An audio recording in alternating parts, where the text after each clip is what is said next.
Aktingin aktorichaaf yookaan aktirasiidhaaf jedhamee miti. Akka ijootti iskiriptichaaf egaa muuvii tokkoof mootiin isaa muuvii sanaadha. Qajeelchaa isaas aktarasii isaas eenyumaayyuu miti.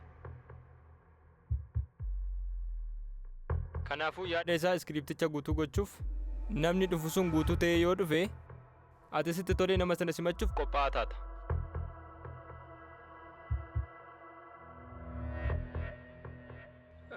Miira aktiingii fiilmii haala kanaan salphaatti yommuu taphatamu si bita akka qajeelchaa tokkotti.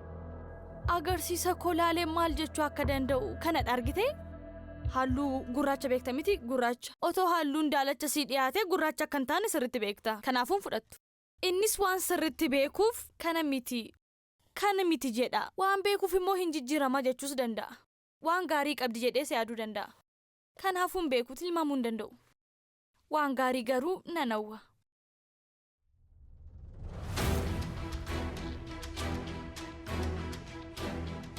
Bakka teessetti biloogii isaa irratti seenaa daqiiqaa muraasa keessatti itti himame waliin miira wal quunnamu feeshuwaalii sagalee gaschar kun hundi isaa sirriitti qindaa'eeti kan an arge. Kanaaf aktingii bareedaadha.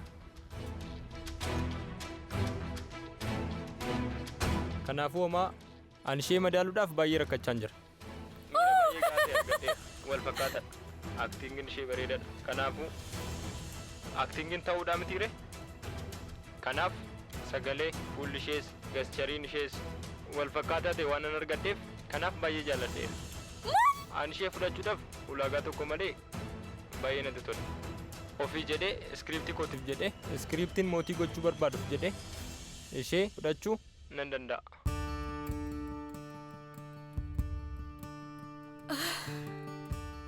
Jechuun baay'ee natti toleera amma sa'aatii kanatti.